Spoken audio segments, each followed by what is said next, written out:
No need to go far and wide. Let Hometown provide. Hometown Trophies and Embroidery in Lena can help turn your ideas into reality. From awards, engraving, and gifts to custom apparel and business accessories, they have you covered. Visit them today or give them a call at 815-369-9185. That's Hometown Trophies Embroidery. Let your vision become their masterpiece. Welcome to NUIC All Access, joined by Jay Doyle. I am your host, Kyle Kampmeyer. Today we feature a new softball coach for Pearl City, and he has the Wolves as a team to watch in the NUIC North. Today's guest is Pearl City softball coach Tim Raisbeck, and he was once an IHSA official and turned into a softball coach in his first year. Tim, welcome to the show today. Thank you, sir. So, this is a typical question we ask right off the bat. At what age were you first introduced to sports, and what was your favorite sport growing up as a kid? Well, I remember when I was really young, probably 4 or 5 years old, baseball always seemed to be my go-to, and it pretty much got me through till about high school. And then I just kind of lost interest. I don't know if I got hanging with friends or not or whatever, and I just kind of quit playing at around 15 or 16. And then I got into football and mostly got into cars after that. So you got into cars. What kind of cars are you talking about? Just race cars, demolition derby, my kid derbies. I used to derby, and so that's what I do in my pastime now. That when I'm not coaching, I'm building cars. There you go. That derby life's a whole different animal, ain't it? Oh, it's expensive, but you know what? I get to see my kid have some fun. We just went up to Madison a couple weeks ago in the Coliseum and wrecked some cars. So yeah. But it's well worth it. I mean, he could be doing worse things. You know, I was doing at that age, and we get to spend some quality time together, so it's worth it to me. So, where did you go to high school? What sports did you play in high school? I went to Warren High School. I played football 4 years, baseball my first 2 years. I did a little basketball. I don't think I played after my freshman year, but yeah, that was pretty much it for high school wise. Just Warren. So going to Warren, you played for Coach Nielsen? Yes, Coach Nielsen was actually he was my math teacher. Then he became my principal. Oh wow! He's been there a couple years. Yeah. What are your favorite memories, team or personal, that resonate with you still today? I remember like when we first got into like traveling baseball, like 11, 12 years old. We had some older kids that coached us. Remember Scott Sagafis? He was a pitcher on the 85 team that went to the Elite Eight, I believe. Him and his older brother Mike were our coaches, and we got to hang out with him and like the McGivneys and the Peefers, and so yeah, that was always my favorite part of it. I got to hang out with them guys, and I just remember I went to the game when they went in '85. I had already was done playing at the time, but yeah, I still followed them guys and really enjoyed hanging out with them fellas. So, what sports did you officiate? You were an official before you became a coach this year. Did you only officiate baseball, or were there other sports that you officiated as well? Actually, I'm a licensed volleyball, basketball, softball, and baseball official. Volleyball is probably one of my favorites. I do probably 25, 30 nights a year doing that. Softball and baseball last year, it was average a couple nights a week. I don't know. I kind of got burnt out on the basketball thing this year. I didn't do a lot of it, and I'm just not really into it anymore. So that's probably my least favorite sport, and I don't know if I'll actually go through and license again in that one. But I still do some summer league baseball and softball stuff because I like to help out the kids and try to teach them things, through officiating and I'm actually working with some younger officials too, trying to get them built up to take on the next steps after the middle school level, I guess you would say, or summer leagues. So, are you still gonna officiate volleyball in that after this year? Yeah, volleyball. Yeah. I will always stay with volleyball because that's obviously in the fall and it won't affect anything. As far as basketball, probably not, and I will still probably stay licensed in baseball and softball, even though I probably won't officiate any games, only at the summer league level. But you never know; something might happen, and I might need to go back to it. But it's yeah, coaching's my gig now, so. Yeah, we all know about those things that might happen that you don't expect to happen. Yeah, don't we? Awkward pauses. Yeah, right. So what made you decide to switch from being an official to being a coach this year, Tim? Well, I tell you, I have a lot of friends in Pearl City, and we were discussing at some volleyball games and some other events and stuff, and they're like, we really need a new coach, and we're thinking there's probably going to be a change, and so I don't know. I guess it was probably late last spring, maybe, or towards the end of last softball season, and I just sent my resume and my coaching certificates over to Devin over in Pearl City, and I got a response back saying they weren't looking for anybody, which I kind of figured that was the response I was going to get, and I said, well, I just wanted you to have them in case something opened up, because you always get the insight from all the parents that know everything, so. Yeah, then probably a month or two after the season, I got a call and had an interview, and next thing you know, I'm the head coach. So what made you want to choose Pearl City? Well, I've known a lot of them girls for a long time, and I knew they've had a lot of success in the past, and I guess I knew they only had like 11 or 12 girls, and I know a lot of the seniors. Well, would have been or are seniors now, and talking to them, they said, maybe if we get a new coach, then there might be some more buzz and we might get some more players. And so that just kind of got me thinking, maybe this is a good career change, because I had planned on retiring in October from my normal job, and I needed something to do in the spring. So I figured that would keep me out of trouble. And I really enjoyed being around these kids and helping them. And throughout, I've probably officiated them since they were like 5th or 6th grade. So I've known their parents for a while, and I just thought this was a good challenge and something I probably should take up. What's been the biggest challenge in going from officiating to now coaching? Well, the good thing about it is I know a lot of the officials, so I know kind of what they think, or I've worked with them in the past, so I mean I respect what they do, and I think as a past official, it kind of gives you an insight on how I wanted to be treated as an official, so that's kind of how I look at it now as being a coach. I don't want to disrespect them guys because I know they're hard to find, and without officials we wouldn't be playing and I wouldn't have a job. So um it's different, but it's more challenging because, of course, dealing with girls, it's a whole new ball game there. I mean, raising a boy was easy. Raising a daughter has been, a challenge. So I face them every day.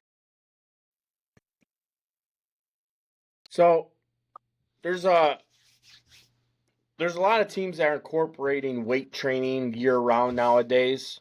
What are your thoughts on that? And do you guys have a weightlifting program that you've implemented into the Pearl City softball team? I haven't implemented that into the program yet, because being a newbie, I'm still trying to feel out and get things lined up.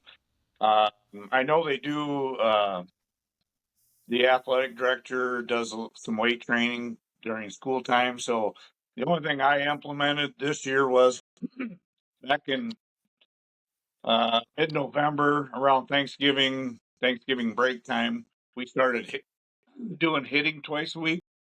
Pearl City has their old ag building, which has a batting cage and stuff in it. So I just had the girls, I opened up the doors for them and let them come in, and they pitched to each other. They used the machine, and just to get them in to get some reps and stuff. And um, I had probably 13 girls between, 5 o'clock in the morning till 7 o'clock in the morning till they had to go to school, come in and want to hit. And it kind of really sparked the program. We did a new thing called the 1,000 Swing Club.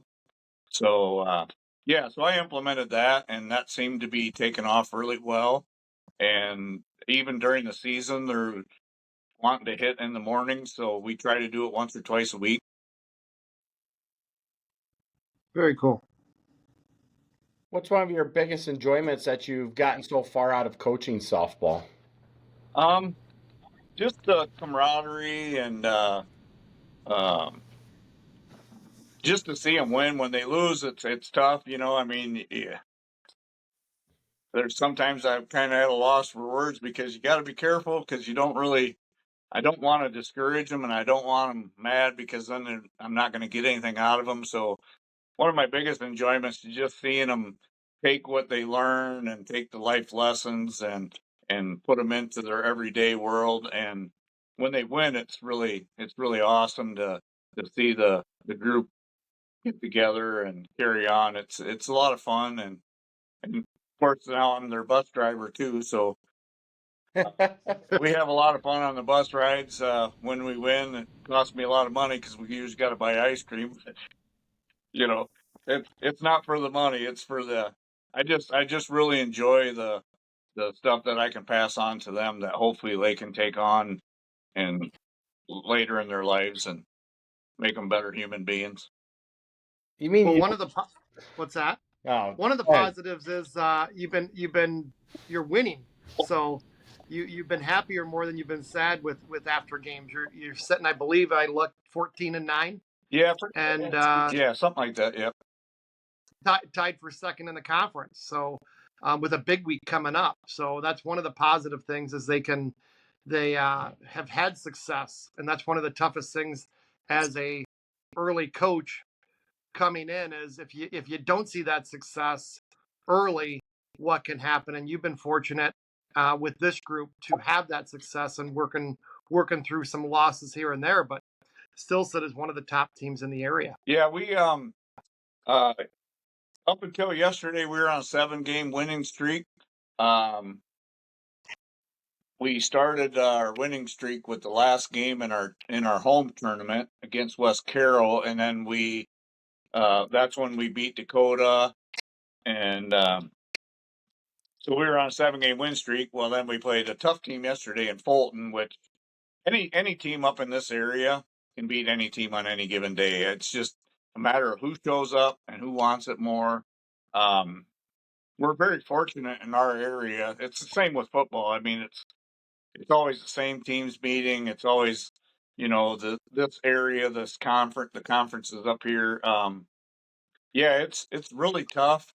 We have had some good success. I mean, we went down to Jacksonville and we lost a couple games, but we were playing 3A teams and we played with them for the most part. So that made me pretty happy about that. And around here, my first 4 games, I was 4-0. So I mean, how do you start a career at 4-0 and not be happy about it? You know. Yeah, you're right there. I mean, that's not something that you can really be sad about.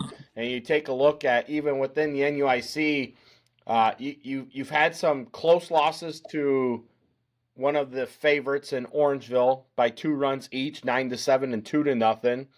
You took a 1-run loss to a Galena team that was one of the favorites in the West Division, but hasn't really see it panned out so far in conference play, but still a very good team nonetheless. A team that's also beat Dakota as well.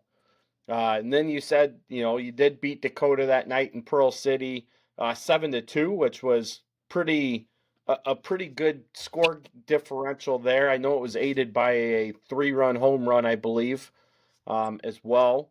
And then, of course, like you said, you just lost to Fulton in a 5-1 game.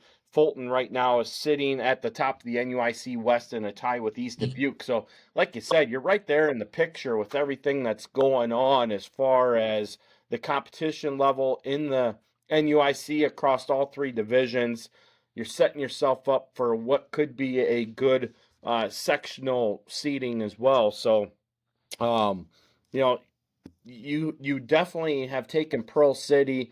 You know, they've had some recent success over the last few years. Last year was a little bit of a tougher year, but you have a senior led team here.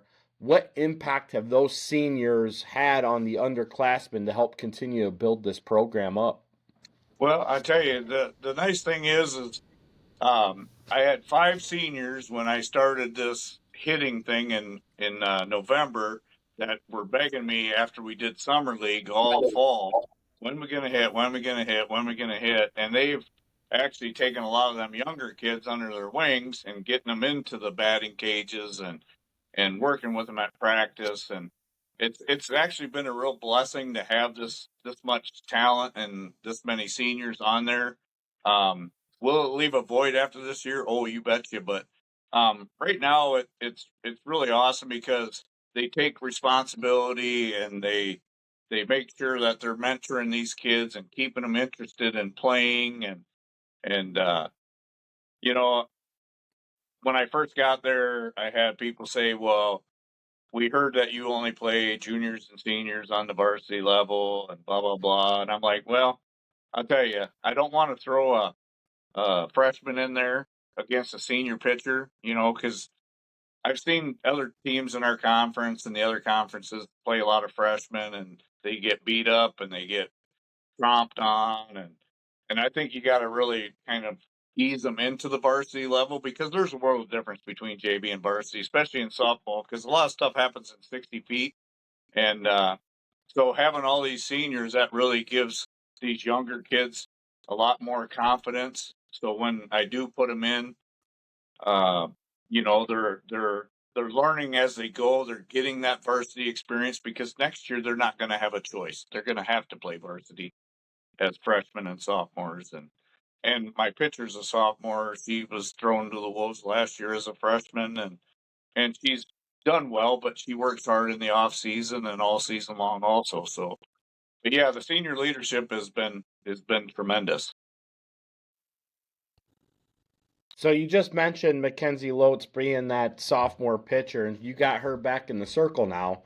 Then you bring back top hitters in Kendra Kuhlmeyer, Natalie Lotes, and Georgia Johnson. Who else do we need to know about Pearl City that is making a big name for themselves, both for your team individually and directively towards the team's success, that other people in the area may not know about? Well, like you said, George Johnson, she hits the ball hard, and she's playing third base for me. She does tremendous in the field. I mean, you have some mistakes here and there, but they bounce back. She's a true leader. She's a great 3-4 hitter. Kendra Kuhlmeyer brings a ton of experience back from last year. Like you said, she's one of the top hitters. She's leading in quite a few of my offensive categories. She plays first base. She's also our backup pitcher. She throws well. We got Bella Smith, who is the Bella Smith. She went to West Carroll last year. She transferred into Pearl City. She plays shortstop. She's fast on the bases. She's got a good glove. She throws hard. Um, my second baseman, Kylie Campbell, she's overlooked a lot. She's a good stick. She's fast on the bases. She's got a great glove.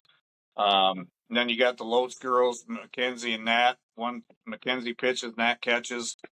Um, they're sisters. They have their moments, but they work really well together. If I'm not calling the game, Nat can call it, and she does well behind the plate. She's our top defender. Mackenzie's just phenomenal. I mean, she has her moments, but I got her for 2 more years after this year. She's only going to get stronger and faster and better, and she's just an all around good kid. In my outfield, you got Anna Dampman, and she's one of our top hitters. I think she's the one that hit the 3-run home run against Dakota.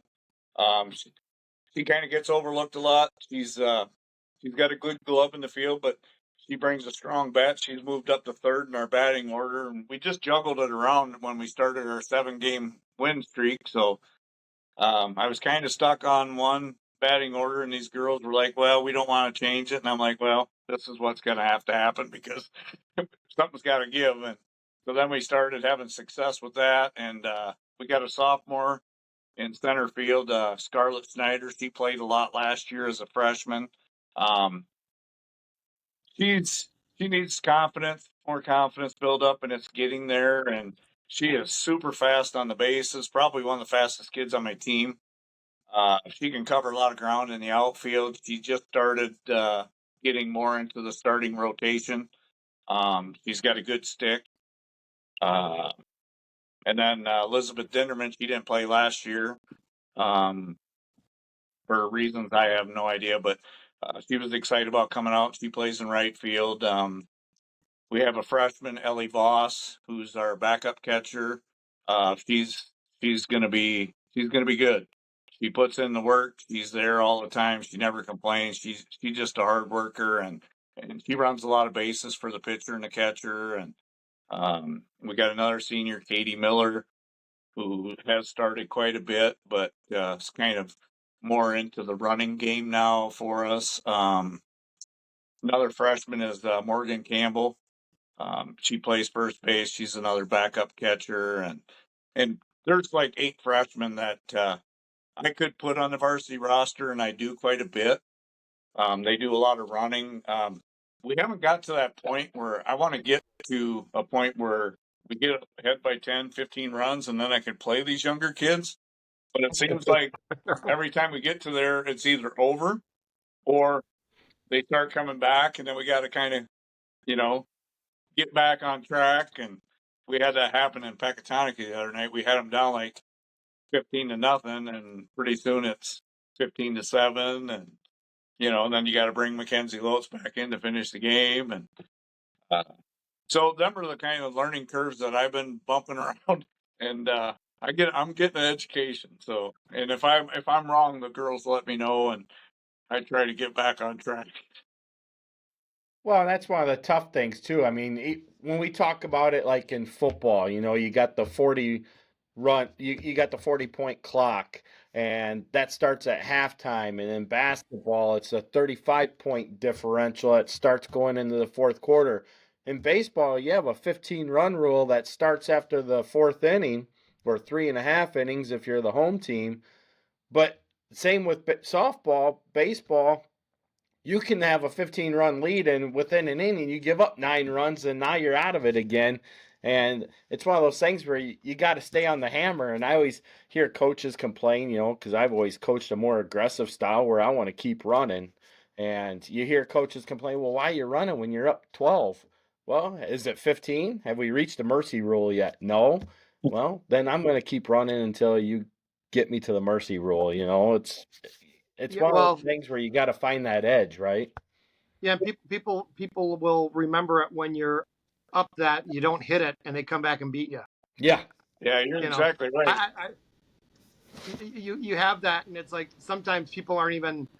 I got a funny one, but it's not a funny one. It's like we're playing a team that's a 3A school, and if you're at the game, you realize like we shouldn't be beating this team at all. And we just got out to a hot start. This was a couple years ago, and we're up 20 on them. And I honestly we joke about how we were up 20 because they were twice the team we were. And we ended up beating them by 20, but I really didn't sub until like 3 minutes left in the fourth quarter, because it's like they could turn it on at any point. And I get like a question of, hey, why didn't you sub more? It's like, dude, like that team was really good. They were like a top 10 team in 3A. Yeah. It's like you put your subs in, it's like nothing against it, but you have your starters and subs for a reason. And it's like that game could have went south, and everything you worked for, everything the starters work for to get that lead can easily be gone. And at the end of the game, who has to take responsibility? And that's the coach. Exactly. And it's like, in basketball, like you said, you got the 30-point rule at start of the fourth quarter. Then you can do your subbing and everybody can play. Softball, baseball, it's really hard. Football, you get up 40. You run the clock, or you just have an agreement with the coach. Just run the clock when they get to get to 40 or whatever. But baseball, softball's different. It just is, because you can have that one batter inning or two and you're back in it and you lose the game and you're looking at each other. Yeah, that's the problem that we have is slow to start. And if we don't get the jump on somebody, it takes 3-4 innings, you know. I mean, luckily we haven't been throttled, you know, or 15 run or 10 run. I mean, I think our biggest loss was down south, and but we've been fortunate enough, and I'm the same way as Kyle. I'd rather get 30 runs and then start slowing down, but you know, it don't take long and they're right back in it, and then you're on the ropes, and here you could have stayed there and throttled down and won easily, but sometimes they make you work for it. But yeah, we haven't been in on the other end of that yet, but I'm sure someday it'll happen, and then I'll kind of think about what I need to do next time when I'm in that position. Well, yeah, then you're sitting in the dugout calling the other coach an asshole for running the score up on you. So We got called I have been there before. We got called asshots by the coach in Guilford when we beat them 25-2. But Yeah. whatever. geez. Keep classy, Rockford. I have never complained to a coach for running up the score. And I remember last year we played Harlem. It was a close game throughout. And then they had an inning where they busted out on us. And I think it was the bottom of the fifth inning. And they had an opportunity to, you know, get us to the 10-run rule. And they were stealing bases, and their coach come up to me after the game. He goes, "I'm sorry for running there." I said, "What do you got to apologize for?" I said, "You played your game, you ran the bases, you needed to score to win." I said, "Yeah, you don't need to apologize." I said, "I would have done the same thing to you anyway." Well, I had that in Pecatonica the other night after the varsity game. The JV was there, and they like us sometimes have to play some varsity kids on the JV to get them some playing time, and you know, like in our area, there's quite a few teams that don't have a JV team because I don't know if their program. I don't know what the deal is. You know, I can speculate all day long, but he said to me, he says, "Well, I told my girls if they swing, they're going to be running." So they were getting walk after walk after walk on our JV pitcher, and he come up to apologize to me, and I said, "Hey, it's softball." I said if your girls were doing that, and I had my varsity girls, I'd tell them stand there too. I said, "You got to do what you got to do to win and get your girls' confidence up, and you know, you get tired of getting tromped." And luckily, my JV team has done fairly well. I got you know, good coaching staff, and we got each other's backs 100%. And I kind of let them run that, and they ask for guidance. I give them guidance. You know, I mean, obviously the girls all play for the head coach, but I consider her the head coach of the JV, and I just let her run with it. So, what are some teams that stand out to you so far this year? Well, I tell you, Dakota's a great team. They have an excellent coach. I think Durant is in the same boat. That's the problem that I kind of run into is sometimes I think even if we win, I still think I get out coached because a lot of these guys, well, you take Lon Sherrill, you take the guy from Durant, I can't think of his name right offhand, and Jeff Kenny, you know, Derek German from Bolton. Them guys all Yep. got a ton of experience.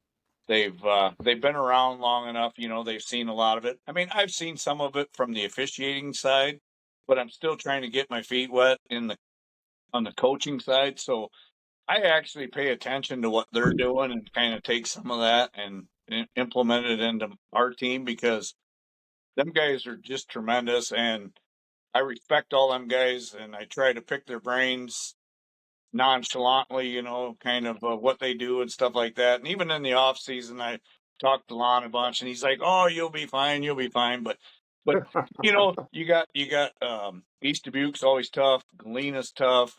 They both have excellent pitchers. I don't know if you've seen the game when they played each other. Both pitchers had 17 strikeouts. But I know all them girls, you know, from officiating and stuff. So I know who not to throw at, who to throw off on, stuff like that. So I've paid attention to that. But a lot of times I really take what them guys say, seriously, because I think they're trying to help me as well, and they're really good coaches, and that's why them teams are really good. Yeah. Yeah, no, I can. Go ahead, Kyle. No, go ahead, Jake. Go ahead. We're not by each other to hit each other. We have a little delay, but I'll go on that of what you said, and just knowing, speaking for myself with Coach Sherrill, we had him on a couple weeks ago. I don't think you're going to find a better guy or a better coach, and he's one we'll talk later in our second show of the work he's done this year with that group, and where they're at is just a crazy thing. But I know guys like him root for just good teams, good coaches, because he likes the competition. You know what I mean? Yeah. And that's the thing. I don't think you'll find and then all the coaches you talked about with Dakota, with Coach Kinney, and that I don't, not only good coaches but good people. And you're in a great group there of, and unfortunately you're all in the same conference. That's the tough Right, thing. yeah. Except Bolton. Bolton's in the other one, but Yeah. but yeah, yesterday I really wanted that game bad because I wanted to be one up on Derek German, and same way with Lon. I was giddy when we were beating them up there and in their home field, and stuff, and then it's like I just you got that feeling, he's gonna come up with something, and he can take something and little and make it big, and he if you seen the teams he's had in the past and what he's done with them girls this year, they're all great kids, and he gets the best out of them. That's what he Yeah. does, and he's been very successful, and I try to pay attention when I'm around him because who better to learn from? Yep. Yeah, I was going to say, on top of what Jay was alluding to, you do have a lot of coaches out there that definitely want to see you have success because they care about the overall development of the league in general, because your success is going to make their success multiplied. And likewise, it adds another added aspect to conference play, sectional, regional play, all those things that make it more competitive as a whole. And like you said, you got a lot of guys reaching out to you, and I agree with you. The guys that you've talked about are very genuine, they're sincere, and they do those things because they want to see you have that success, because the better you are, the better they get, the better the other team gets, and then you guys rise to the top as a whole. And we've seen that across the NUIC in multiple sports, as shown by a lot of our teams that have made state runs, state championship runs, things like that. And softball's no different. I mean, me and Jay have been talking about it all year leading up to the baseball softball season, that the NUIC, both in baseball and softball, was going to be very strong this year. And right now it's definitely playing out that way. And the teams that we expected to be at the top of the standings are starting to climb their way to the top of the standings. And then, like you said about that East Dubuque and Galena game with Oberman and Hahn, I mean, those two are just phenomenal pitchers that we're going to continue to see for another couple of years yet. So it definitely makes a lot of fun. And then mixed with McKenzie at Pearl City as well, there's a lot of good depth right now. And you're one of the more senior laden teams than what other teams in the area have as well. Right. The thing that I really like about having the senior led team is last year they had 11 girls total.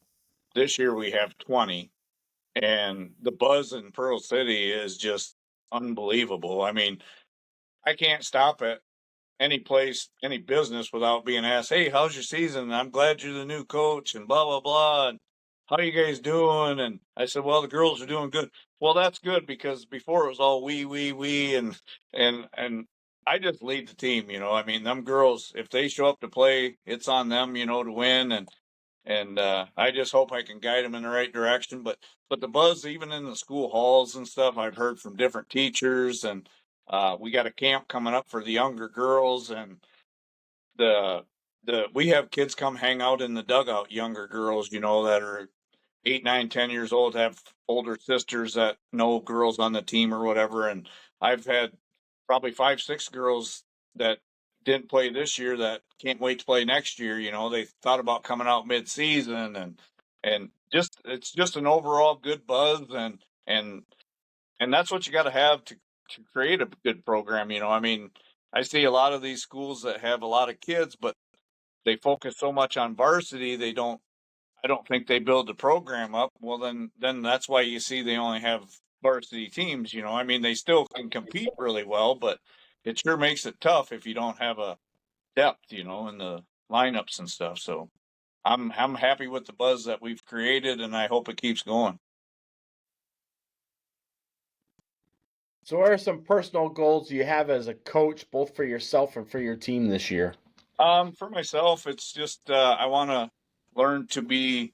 I'm always trying to learn to do different things as far as like being more aggressive on the bases, trying to read different situations. One of my main goals is I really like to call pitches and try to get the best out of the pitcher catcher combination. Um, my girls being senior led pretty much run their own defense. They know, like bunt threes and bunt ones and stuff like that. So they do a lot of talking on the field and shifting on their own. And I just kind of put my 2 cents in where I need to. And, but some of my goals as a team is we'd really like to win regionals. And I told these girls since I've been there, there's no reason that they can't make it all the way, if they put their minds to it. And, we kind of have an in it to win it type deal, and all my girls got the buzz going, and they're more of coach. It only counts in May, so we get the bugs out now, and when we get to regionals, then we turn it on and keep letting it happen. That's what they want, and that's what they keep saying. So I back them 110% and just try to keep pushing them to be the best they can be, and hopefully we get there. Well, and talking about being a regional champion, taking a look at how your subsectional breaks down, you're in that western half of the subsectional with East Dubuque, Galena, Eastland, Lena Winslow, Milledgeville, Polo, West Carroll, River Red Scales, Mountain Warren, Stockton, which is not an easy subsectional at all. And then you have both Stockton and Milledgeville are the hosts of these regionals that you're going to be divided up into. Um, so you're going to have a tough road to make that happen, but you definitely have the team that can make it happen at the same time. And um, you know, like Jeff said, like Coach Kinney said 2 weeks ago, the West was never as tough as it is right now, and it's really showing. And then you have Lena Winslow in there, who is one of the teams that we had expected to be towards the top of the NUIC North. They've gotten off to a good start overall, but in conference play, they've kind of dropped the last couple weeks. They're sitting at 2-4 currently, but still a team that can be dangerous as well. So you got a pretty stacked subsectional there. Talk about that a little bit. Well, you're right. It's just like I go back to football or whatever. It seems like all the good teams got to play to get to the bad teams at state. You know what I mean, or the mediocre teams. It. I think I'm really up for the challenge of that, because I think if we can get by them, then it's going to make us that much better to get further down the road. But yeah, you're right. I mean, East Dubuque is phenomenal, but like I said, up here, any given day, anybody can be beat. But yeah, it's going to be a lot of work. It's definitely going to be some battles. Milledgeville has been on fire, and Galena's tough. East Dubuque is tough. Warren Stockton, they can play with anybody. They've beaten Fulton, in the past, and yeah, it's there's going to be some good regional championship games, and I think the sectionals are going to be just as exciting. And pretty tough. I think it's going to be a tough road, and I think my girls are up for the challenge. So we'll see. That's all you can ask for. I mean, the weird thing about the subsectional breakdown is that Fulton and Amboy actually break off onto the other side of the supersectional, so you wouldn't even see those guys until you hit supers either. Right. Yeah, I noticed that too. It was kind of weird. It was almost like they bumped him to a 2A. You know, you see him way over there, and which for teams in our conference or in our subsectional, that might be a good thing. I mean, you're still Yeah. going to have to go through the other one like Orangeville and Dakota and Durand and uh, yeah, it's not going to be an easy road for anybody. I don't think anybody should expect to coast through it because there's a lot of good teams up in this area, and it's going to be pretty exciting postseason play.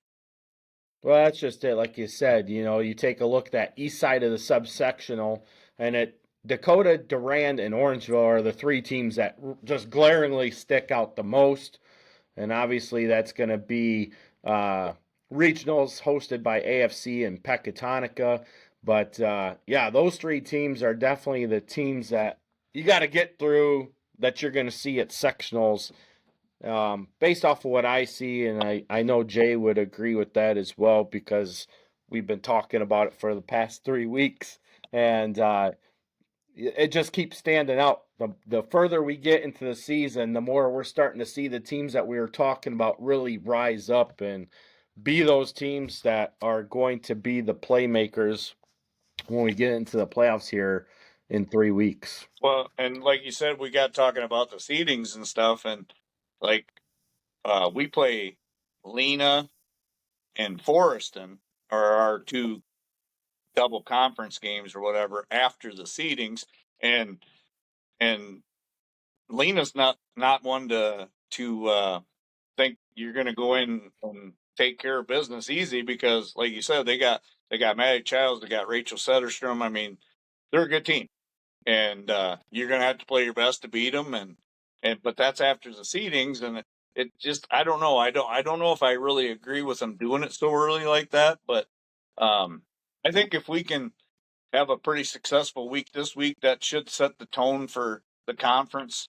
Other than our 2 losses to Orangeville, but Well, that should put us in good in that driver's seat. sense, yeah, in that sense, what you can hang your hat on is you lost to Orangeville, but they're in the other subsectional, Right, but I so mean, that as won't far count against you technically. yeah, exactly. And for the other, of getting to regionals, you can really cost yourself a regional by not having losing some games here early or to teams in your subsectional. Yeah, you don't play, as you say, you don't play Lena, but they've kind of shot themselves in the foot by dropping 2 more games to Orangeville last week with each roster how they are. So, it's going to be tougher for them to go through because they're going to have to go through let's say a Pearl City East Dubuque or a Galena East Dubuque to get to the championship, rather than if you play well for your regular season like you are now, you'll get that higher seed. You'll have an easier path to get to where you want to be, and that's play for a regional championship, right? And that West is going to be a crazy how they vote, because you have you guys, East Dubuque, Galena, Warren Stockton, and all of those teams. Just like, as we talk on the other side and talking with Coach Sherrill, they don't play. We said Dakota didn't play, a conference game last week in softball or whatever. Well, they don't play Orangeville till after seedings. And that's one of the tough things. You have to do seedings when you do it because everything has to be out. But playing the 2 games in 1 week rather than, in basketball and everything like that, you play them once early and once late. And a lot of times you may play them once. Sometimes you play them twice, right? But that's where the difference in baseball, softball will run into it is you may not play a team until after seeding. And that's the way Orangeville, Dakota will be. They don't play each other till the end of the year. The last week in seedings will already be made. That's why their win versus Durand was huge for them. They beat Durand and Durand beat them at home. So it's like, how do you vote that? Who do you pick? Who do you pick over the other, and so right. that's going to be the tough thing, how teams vote. Well, yeah, and you're exactly right. So if we have a lot of success this week, that could really help us huge in the ratings. Well, yeah, and conference. Actually. This week I know Orangeville's your biggest fan because you play Dakota, who they play last, who already has one loss, and you play Duran, who's right behind them. So let's say you sweep them, Orangeville's in the chase. They'll be for first until they probably reach Dakota, as long as they don't have a hiccup. But for you guys to put your stats together for regional seeding, you sweep Dakota and you sweep Durand, the two top dogs in the other. That would get you above some of them other teams, hopefully, to give you an easier path. And that's what it's always about. Yeah. Is to get the easier path to a regional title. Yes, definitely. You don't want to start out with the toughest game in the regional. Right. No, it really puts you up against the wall there. Yeah, definitely. Yeah, that's why I've stressed to the girls this last week and stuff. Even yesterday after getting beat by Fulton, it's like we really need to bounce back, and you guys really need to hit the ball and get on base, and we got to be more patient at the plate. I mean, we're taking a lot of first pitch swings and swinging at a lot of stuff that we really don't need to be. We need a lot more discipline up there, and then I think things will fall into place. Defensively, I don't really have any concerns, but offense is just getting on base. That's our key to finishing strong. So Jay kind of touched on it a bit here. You got Dakota tomorrow. You run into Duran this week as well in your regularly scheduled series. What's your focus to the girls? What's been your talk to the girls going into this week, being that it is such a big week for you, not just for seedings, but for conference standings? Well, I tell them all the time, we gotta come prepared. I mean, we put all this work in the cages and stuff, and doing live pitching and stuff like that, and I can't stress to them enough how important it is to be disciplined at the plate and get on base. And I always use the terminology, we got to step on their throats early, and sometimes we don't get that step taken, and then we're battling from behind, and then you get one mistake, and then people are down on each other, and so I just stress for them to come and play their game, relax. I mean, we got to have some fun too, but yeah, it's all about we try to prepare as mentally as best as possible, and I'm always asking if they want to do extra stuff so we can get some extra reps and get a little more prepared. And I mean, at this level, it's more about honing their skills and just pushing them to be better and doing more. And I mean, we just try to be as much prepared as we can without getting our heads all screwed up and too much stuff in there. But yeah, they know it's really important. We've been talking about it for weeks that this is the week that we got to have. And so hopefully they're ready. So I'm going to jump to a different question. So we've already started on that topic already. Sectional seating's been a hot topic this year.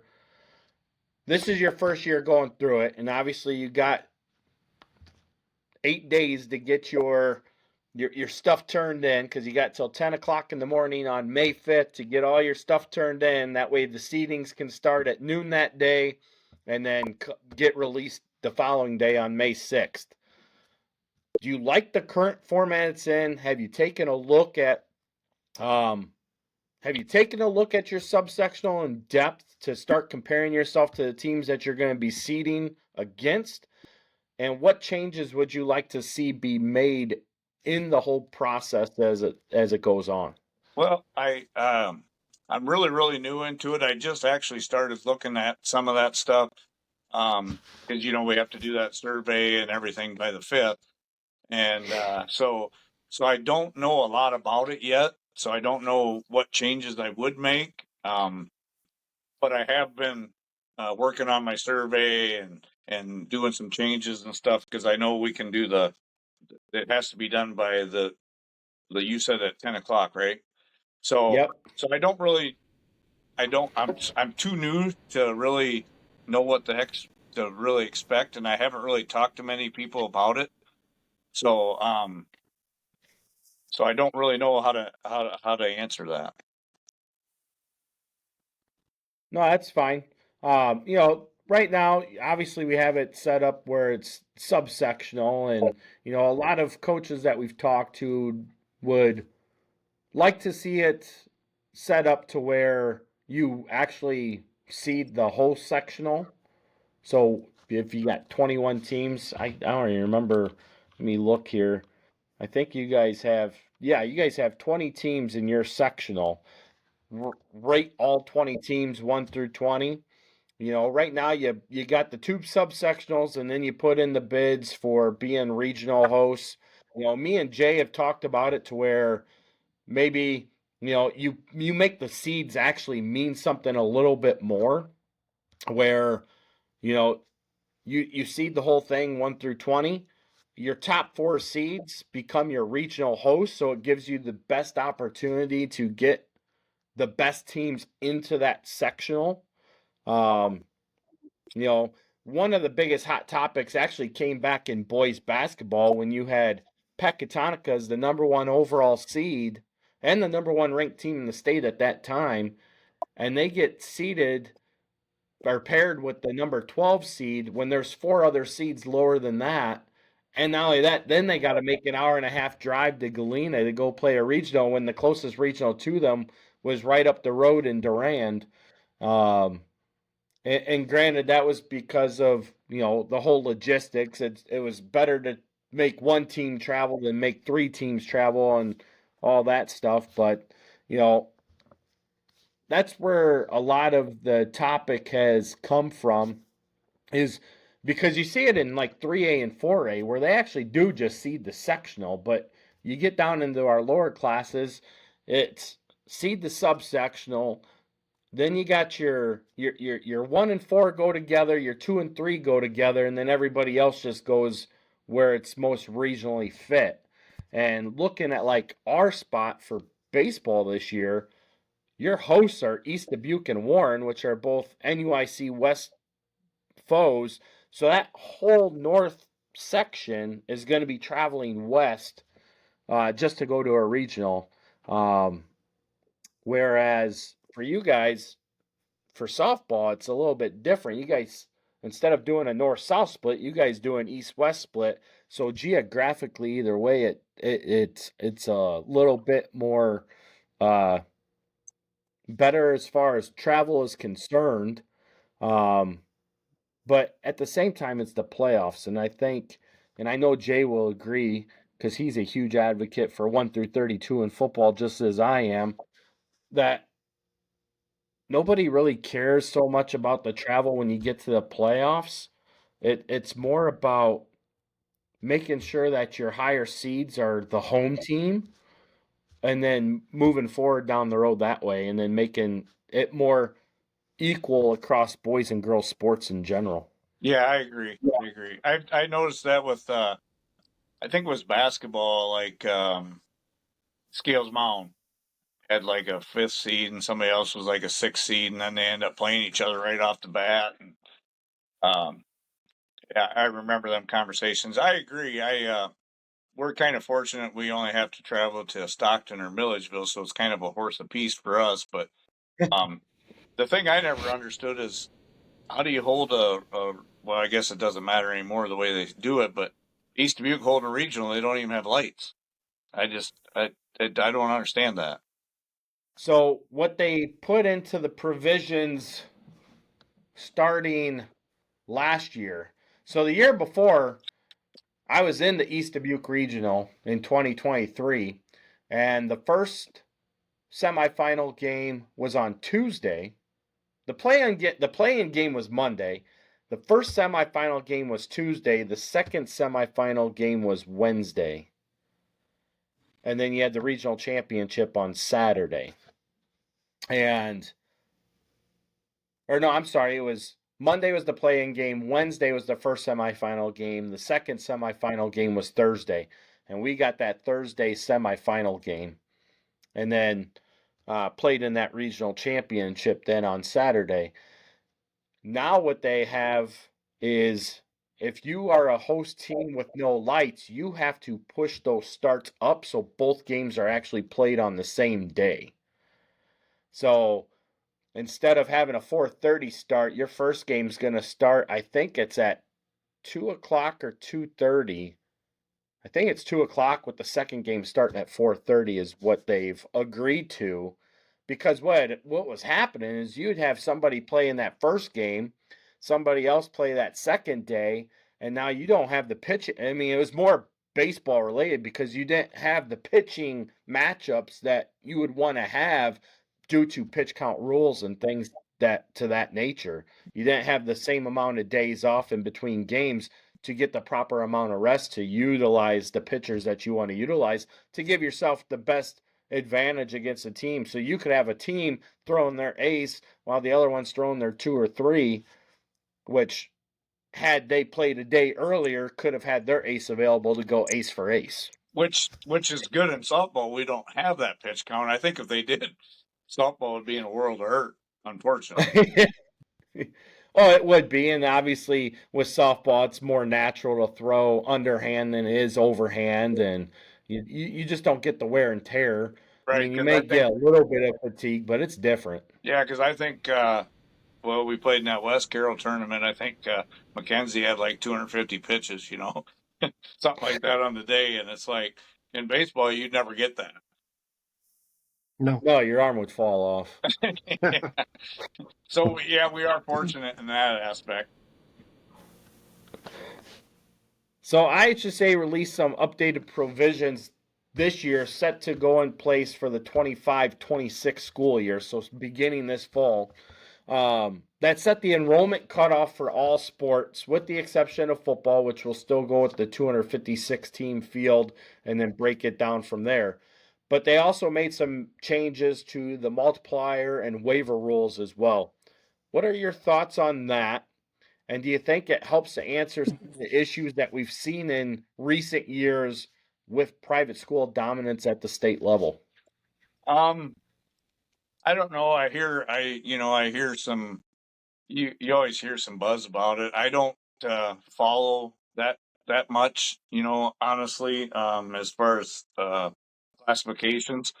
But I just hope that the IHSA, I know as an official, sometimes they don't take criticism very well, and they kind of make a decision without really thinking about it. I know the Catholic schools or the private schools, it's tough.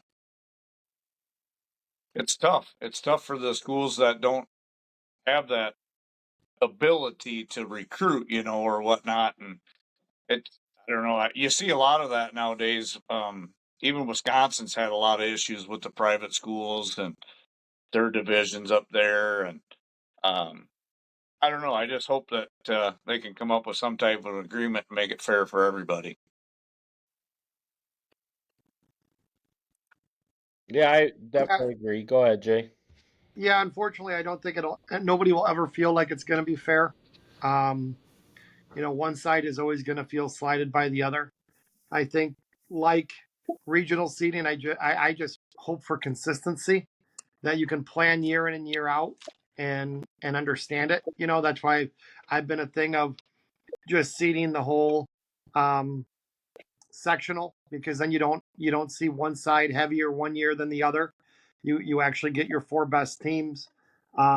Giving your 4 top seeds a regional site, I think in being involved in it, I think some schools don't get to host something because of AD or school people not wanting to put in the extra work for their school, and that affects their teams and kids, to where this would force them to have to do it, and making your regular season worth something.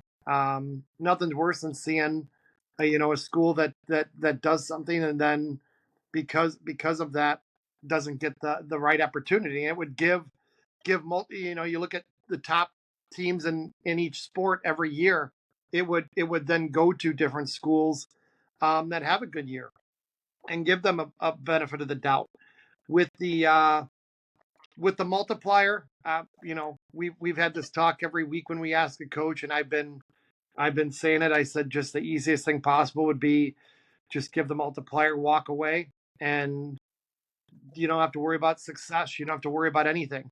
Um, but I say that, and we look at Wisconsin and what they're doing, and they give success factor to public school, and make them have to change their classification because if you win too much, and I just think that's crazy, ridiculously a bad move, because it's like you're going to punish a Lena Winslow football because nobody can beat them. You're going to punish a team that went to state a year or two, Monroe Cheesemakers, just because I followed them because of Coach G. They got punished because what they won a state title and they went to the Final Four a couple times. You're gonna punish them now. Like I don't get the and that's why it's just like just let things happen how they happen, and make it a natural thing, and less involvement is better. Yeah. I've always said it's kind of like the political stuff.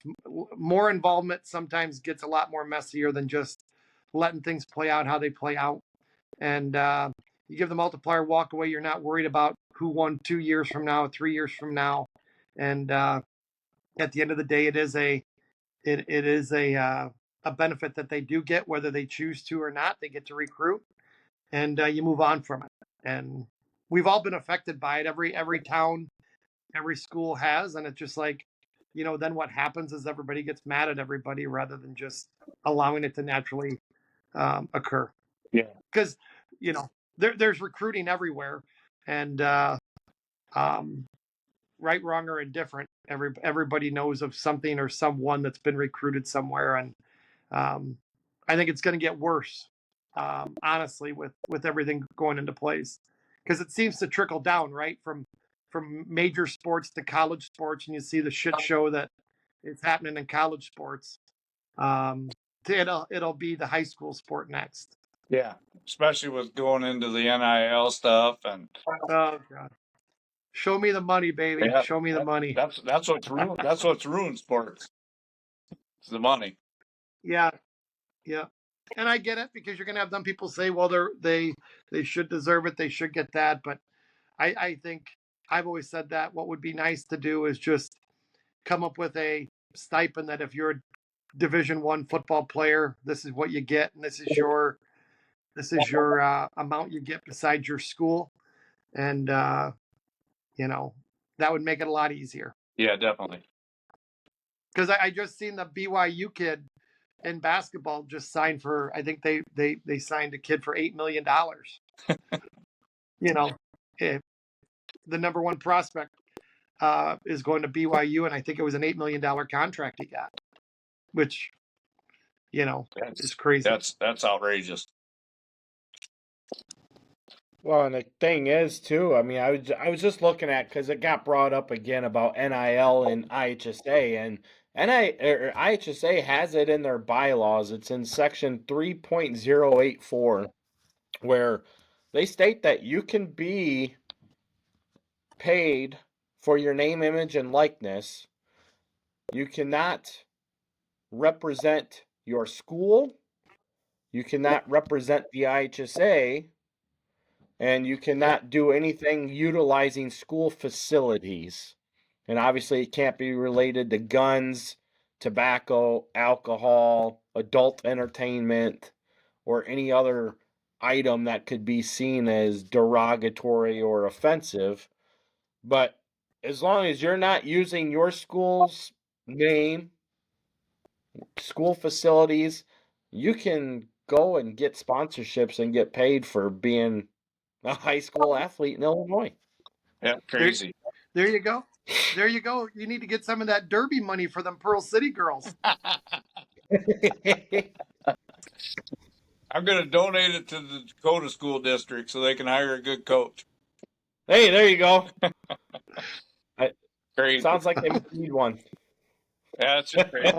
That's where I'm fortunate. I got a good admin, and I got good parents, and I don't know. You just think after so many incidences, you wouldn't want to paint a picture on yourself or a bullseye. You know what I mean? Well, I I'm getting do, and it's terrible. I'm getting bad reception. I'm getting bad reception. You're cutting out.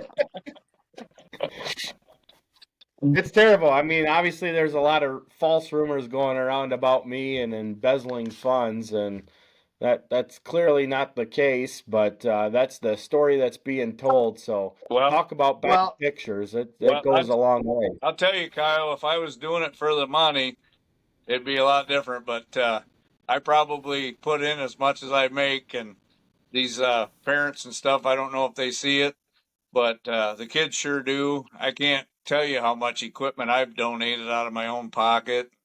It just it's just crazy. I mean, we're there for the kids. I'm not there for the money. I'm there for Yeah. I'm there for the experience and to try to make better people in the communities and try to get these girls some recognition and let them have fun with their friends, and it definitely ain't for the money. I'll tell you that. So you made the comment about people asking if you only play juniors and seniors at the varsity level. So I've already been informed that that's where a lot of this whole thing with me started. Was a former parent who was upset that I started freshmen in their son's senior year, which limited their playing time. Um, but at the same token, I've always stated, and Jay can vouch for me on this. You play your best players at the varsity level because you're there to win. And I've always said, I'm here to win. I am here to win.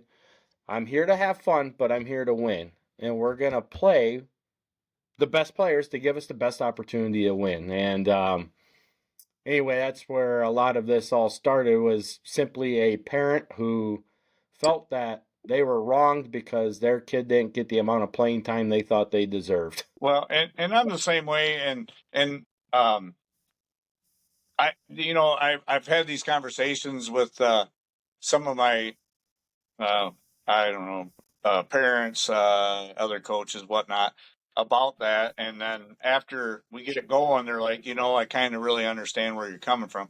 But I'm the same way. I'm going to play the best, but in softball, I mean, yeah, if she's a number one pitcher in the county or whatever, I mean, that's a different story. But when you have, I'm fortunate I have senior leadership. All the girls that are older are really decent players and good players, so I don't have to run into that. But I tell them, hey, if this girl's outshining and outworking you, you better step up or you're not going to be playing.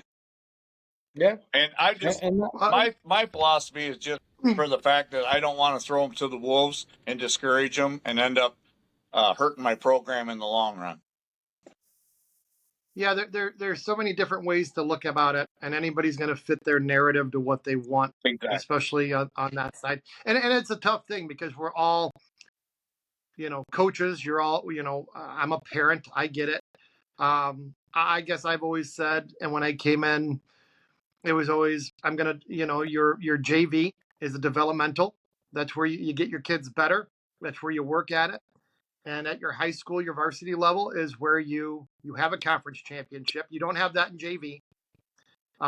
You have that in your varsity sport. So check that box. We're keeping record there. You play for a conference title. You play for a position in a regionals, and you play for a regional. Easy, Kyle. The other way to think about it, and I've made this comment before, because they're like, well, of the senior playing over the sophomore or whatever. It's like, well, I get that. But if they're equal, everybody feels if they're equal, you should play the upperclassmen. And I would say, okay, well, if they're equal, I would play maybe sometimes lean towards the underclassmen, because that senior, if they haven't put much work into it, hasn't put the time in to get better. And they know what the expectations are. to where if you have that freshman or sophomore that's equal or even better, you got 2 or 3 more years with that player. That's a different way to look about it, because it's like you have that sense of entitlement sometimes, that because I'm a junior or I'm a senior, I should just in turn then get to play. And that unfortunately comes from what we talk about, life lessons as sports, right? Like, things may not be fair. Things may not be, and you may not like your coach, like you may not like your boss. But it's one of them things, I think, as long as you're, as a coach, they know what the expectations are, and they know those things. And you know what? I know that's the way for me. I was just at a softball game the other day where Orangeville beat up on Durand, and I laughed to the guy next to me because Orangeville has been winning with a younger group. Their catcher was a sophomore. Third baseman was a freshman. Shortstop was a freshman. Second baseman was a sophomore. First baseman was a junior. And the 3 outfielders were all 3 juniors. And they had 1 senior at pitching. Yeah. And Lana's won over 540, 50 games, whatever the hell it is, been to state. He's in the Hall of Fame. And the girls know the expectation. For you to play on the varsity team, you have to be one of the best 9, is it? I think there's 9 players, right? You would know more than me, right? But you got to be one of the best players, and then you got to do it. And if you don't like it, that's unfortunate. You got to work for it. And I've been part of other teams that don't do it that way. And you know what? You have chaos a lot of times, because you deter the kids that are working their ass off, that want to make a name for themselves, that it just, they're playing because of this. And you see a lot of mediocrity, and you see a lot of entitlement. And unfortunately, sometimes that'll nip you in the ass as a coach. But you got to stand by principles, and you got to stand by what you know is right. And we've all been there. We've all been in the circle, and it's never easy. It's like, I think sometimes kids, parents, or whatever, think like you enjoy that. You enjoy not playing a kid, or you enjoy not doing something for a game. And that's never been my, I can speak for myself and you guys. It's never the case. You feel terrible. I got 3 kids. They've all come up, and I see the hurt in them if they don't get in, or they fail in a sport, or they miss a shot, or they do that. And shit, man, that's a life. You get over it. Well, we for me, as the first year coach, that's kind of my philosophy. I mean, it could probably change a little bit, but being so senior led, it's hard for me to do that without knowing, all the kids and their abilities and stuff. I mean, yeah, it could change in the future, but this year that's just the philosophy that I had to go with, and it seems to have worked, Every year is different. Like I said, we got my first year, we didn't have a senior on the group. We had all juniors, so we played underclassmen. The following year, my second year, we were all senior. There wasn't a freshman or sophomore that deserved to play varsity, right? Like, they don't deserve it. They don't deserve it. You don't get to play. And we weren't very good. We were working hard, but we weren't very good.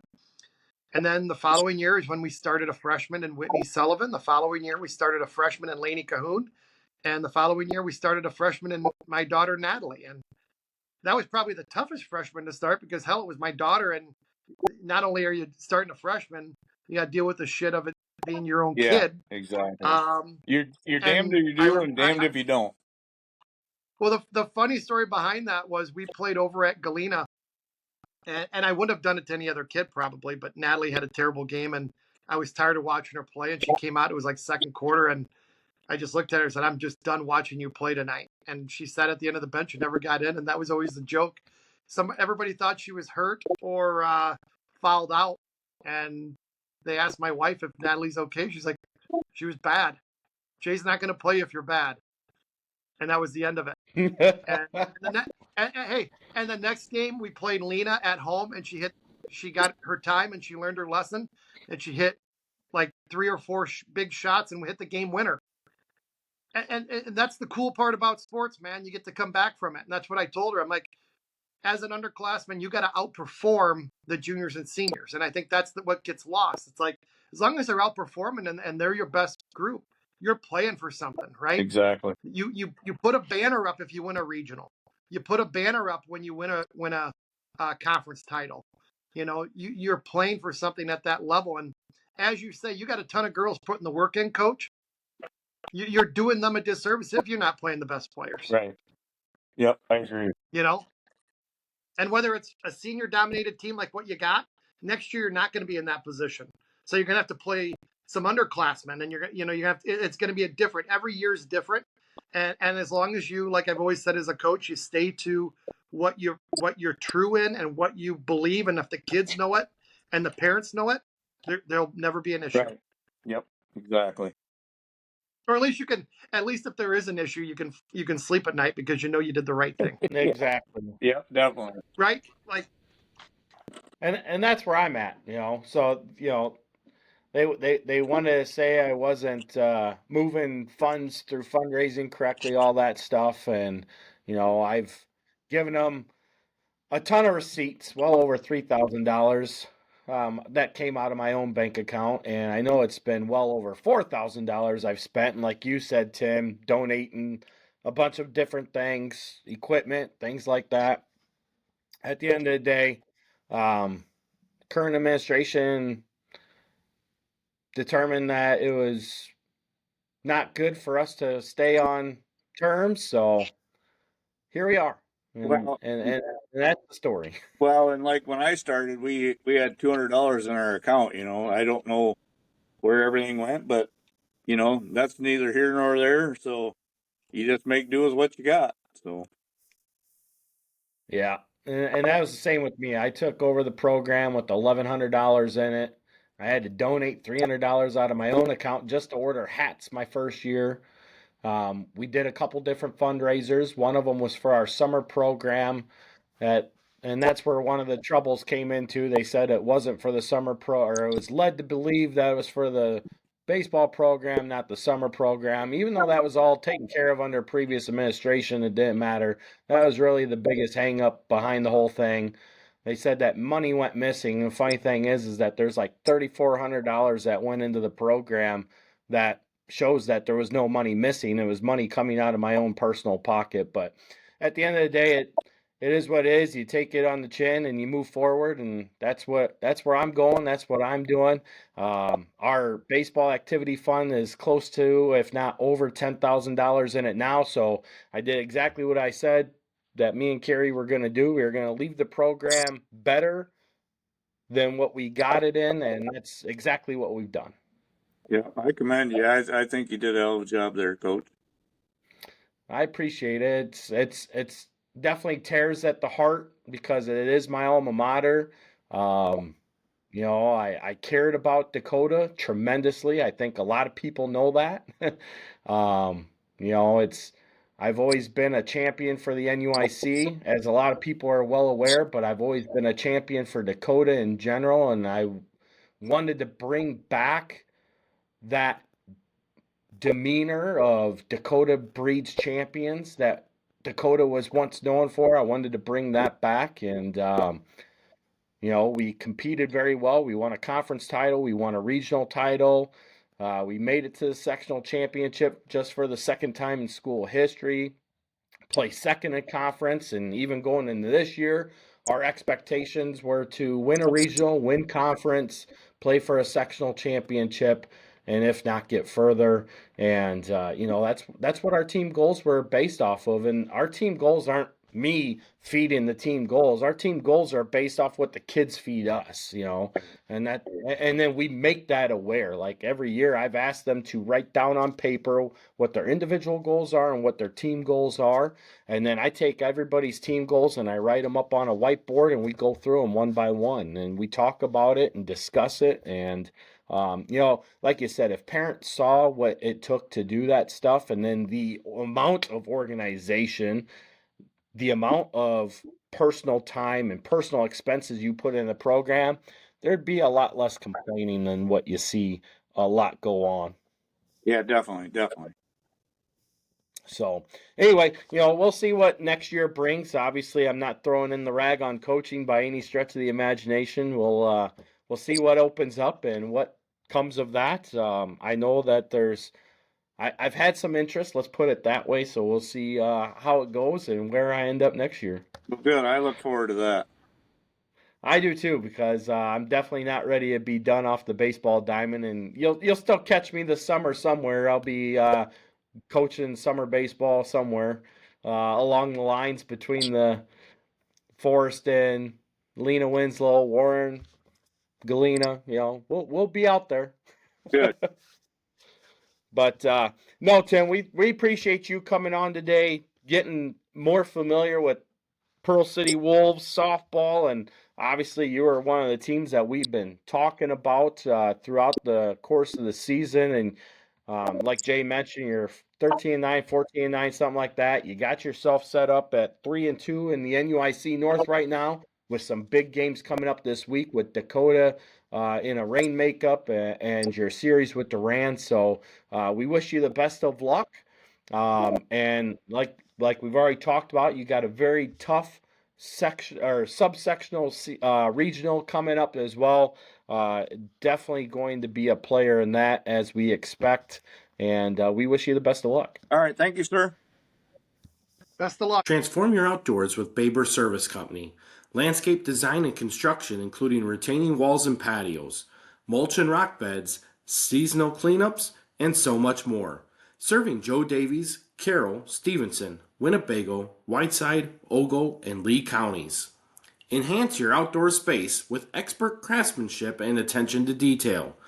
Contact Baber Service Company today at 815-291-6334. All right, Jay. Well, we just got done talking to Pearl City softball coach Tim Raisbeck, and he brought some good information, talked about a lot of key contributors to his team. Obviously, we talked about Mackenzie Lotes in the circle, and Georgia Johnson and Kendra Kuhlemeyer, and then he definitely rattled off some other players that he has. Very excited about the team that he has, rightfully so. A senior-led team that has a lot of senior leadership definitely takes you a long ways. He's had a couple tough losses. Those tough losses are going to be teams that he's going to be seeing coming up, whether it be in regionals, and if he gets past regionals, and sectionals as well. And Yep. some big games coming up in conference play for Pearl City too. Yeah, I think for them, it's how quick they can both learn on the fly. New coach with new kids, and new kids with older kids with new coach, and how that gels. And it's gelled very well so far. Like you said, second in the conference at 3-2. Got a huge week this week with 2 versus Durand and their makeup with Dakota, who they previously beat. And then sitting above 500 at 14-9. This week for them will do a lot to show in the conference race where everybody's going to be in the NUIC North, and then also where they're going to fit in. They're talking of a regional, where they're going to fit in regional seedings. Because like we said, if you go and you're not successful against some of the top teams, you're going to find yourself lowering your seed and playing a tougher seed in regionals. If you can find a way to win these games, you put that on your resume, and you're going to give yourself an easier way to a regional championship, is what their goal is this year. Yeah, definitely. And, they put themselves right in that mix. They had that big win over Dakota, like you said, and then they turn around into a series with Durand, who's also in a tie with Orangeville and Dakota for that conference lead right now. So it's a great stretch coming up here. And like he said too, and we brought it up with both Coach Kenny and Coach Sherrill, there's a lot of games that are going to be meaningful games that'll take place after seedings even happen. So this is one of those moments where, Tim had mentioned maybe it should be a little bit later, which it could be. You could make it a week later than what it currently is to have seedings due.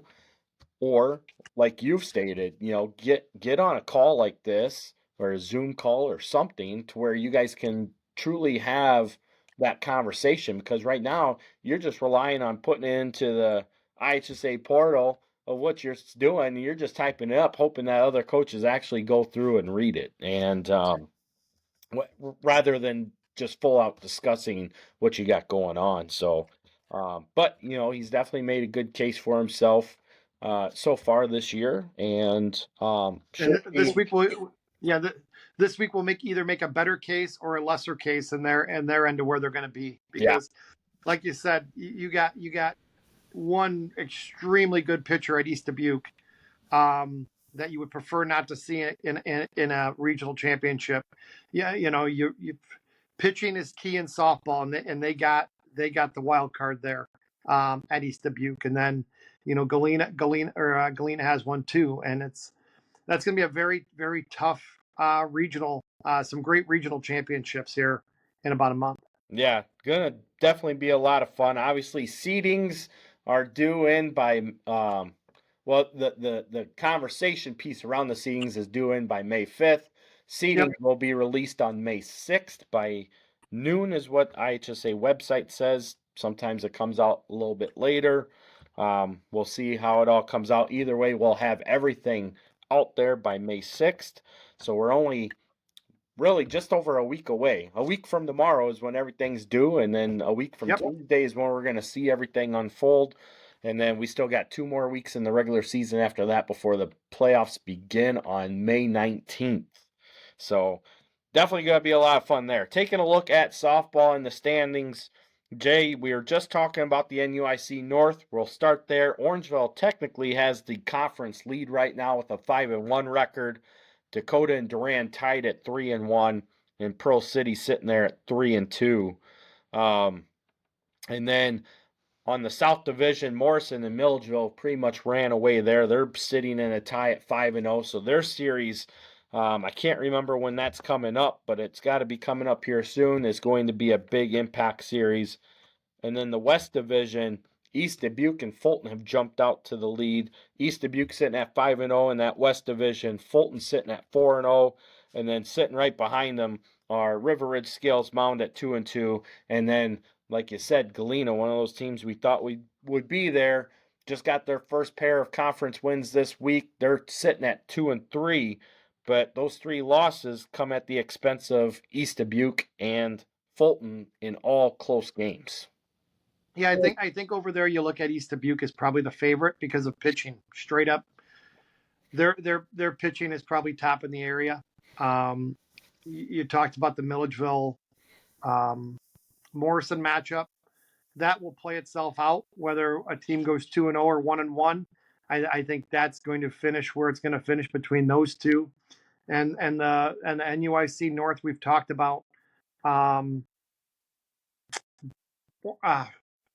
Orangeville is Pearl City's biggest fan this week, because they play Dakota, who gave Dakota their first loss Monday, and then they play Durand. And if Pearl City can do what they need to do, will definitely help an Orangeville Bronco team out with only 1 loss and give everybody else 2, and set them, if they can keep holding water, a big matchup with Dakota late in the year with a 1-game lead, or they're going to be tied for the NUIC North title. So some played out there, but we talked about earlier and wanted to give I'm always hesitant to give, being from Orangeville the shout out, but huge shout out to Coach Sherrill, with the work he has done.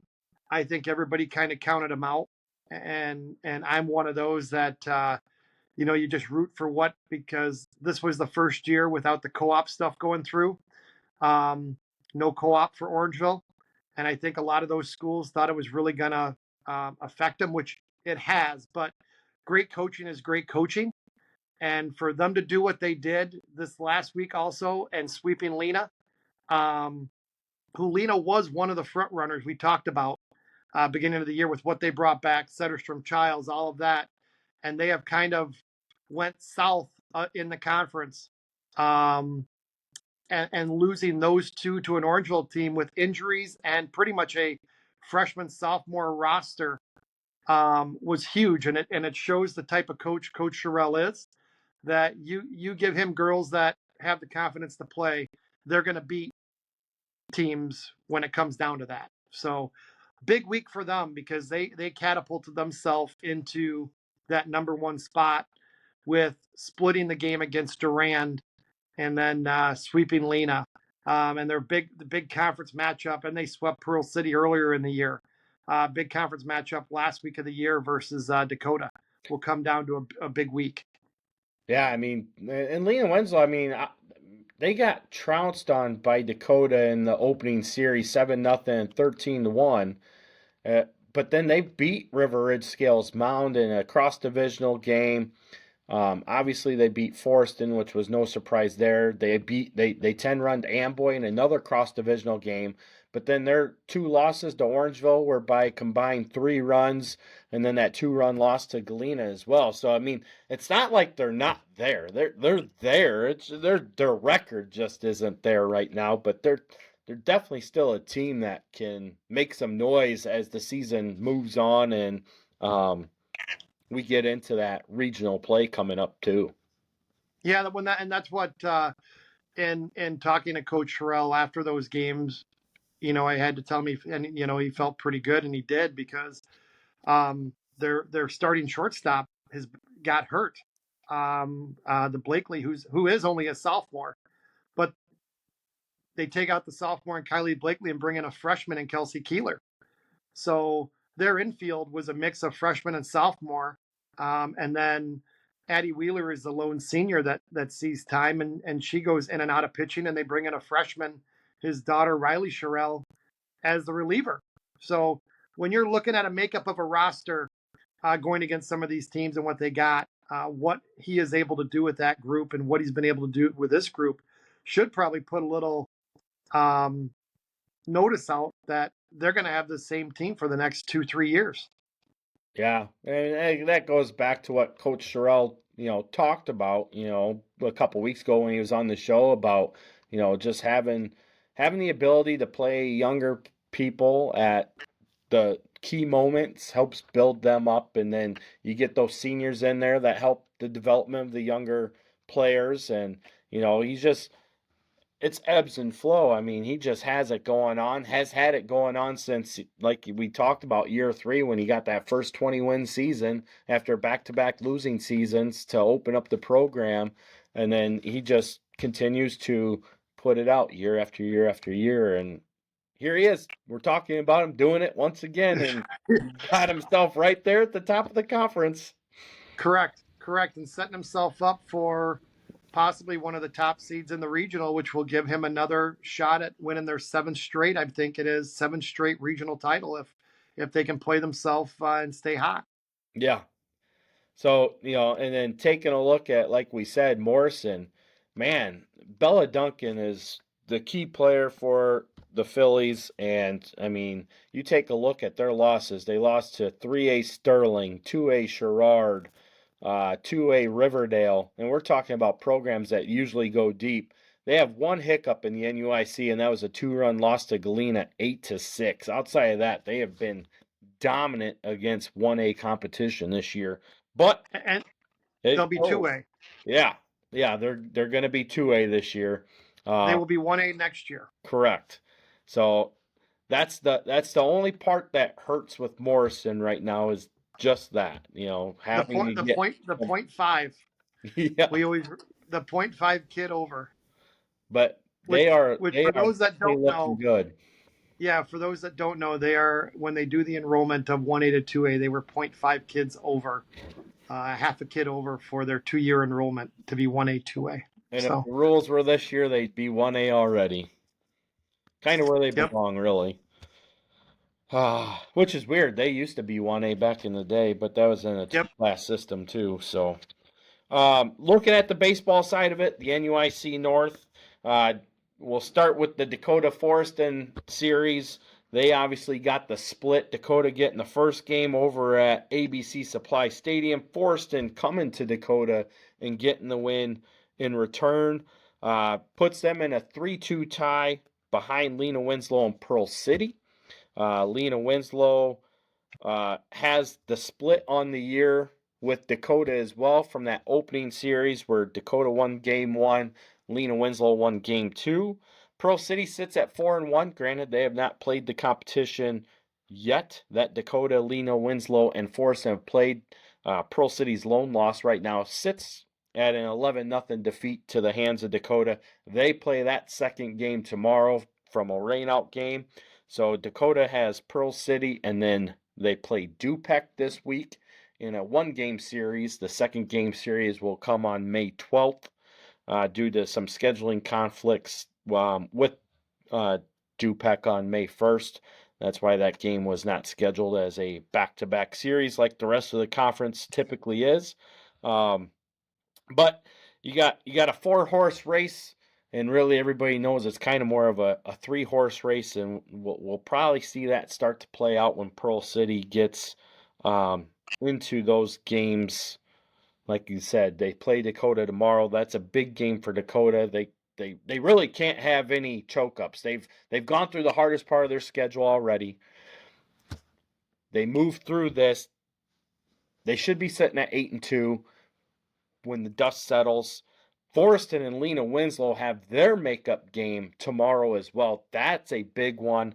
Forreston needs to beat Lena Winslow in order to keep that tie intact. If Lena Winslow gets the win, Lena Winslow puts themselves in the driver's seat for what would be a 4th consecutive NUIC North Conference title.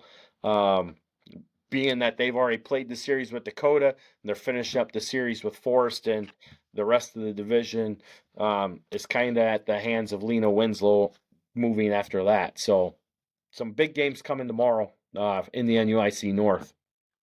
In the South, Morrison and Milledgeville have definitely jumped out to that lead. Eastland has put themselves back into that fold, although they're still, basically 2 games back. Morrison sits at 4-1. Milledgeville sits at 3-1. Eastland is now 3-3, but they got swept in that series with Milledgeville to open up the conference race.